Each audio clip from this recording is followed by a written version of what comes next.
My name is Hilda, and I'm still shaking as I tell this. 3 days ago, my only living son, Damien, and his wife Melissa took my husband Henry and me on what they called a family hike, up the mountain trail we'd walked 100 times. The air was crisp, the leaves turning gold, just like old times. I thought it was sweet, them wanting to spend the day with us old folks at 60. But halfway up, near that steep overlook where the drop is 90 feet straight down to rocks and river, everything changed. Damien stopped suddenly, turned to us with this cold look I'd never seen before. Melissa grabbed my arm hard. Before I could even ask what was wrong, they shoved us hard. I felt Henry's hand slip from mine as we tumbled over the edge. The world spun, branches whipping my face, rocks slamming into my back and legs. Pain exploded everywhere, broken ribs, I think, blood in my mouth. I landed hard on jagged stones, barely breathing. I lay there, dazed, hearing them above us. Damien's voice. "They're gone. Finally." Melissa laughing nervously. "No more questions about the will." Then footsteps fading as they walked away, thinking they'd silenced us for good. That's when I heard Henry's whisper, so faint I thought I was dreaming. "Hilda, don't move. Play dead. Pretend we're dead."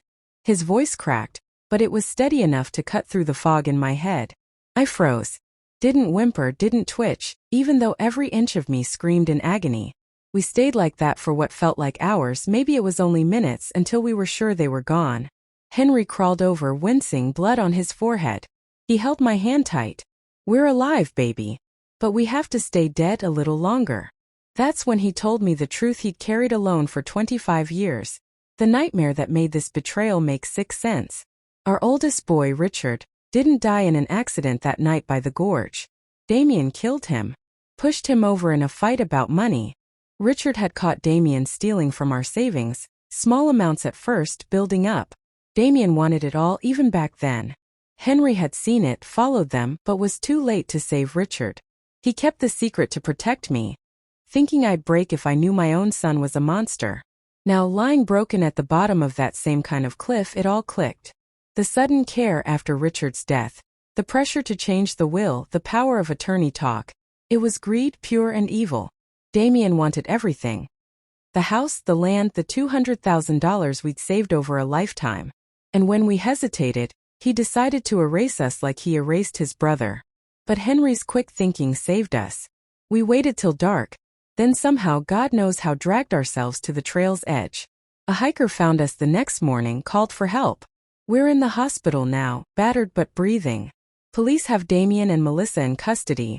Their story fell apart fast when we gave our statements and the old evidence Henry kept hidden came out. I look at Henry across the room, bruises on his face, and I whisper, "You were right. We pretended. And we're still here. But the pain in my heart? That's deeper than any broken bone. My boy, the one I raised, loved, prayed for, is gone. The monster who pushed us off that cliff took his place long ago. If you're a parent listening, hug your kids tight. But watch their eyes. Sometimes the darkness hides right under the love you give them."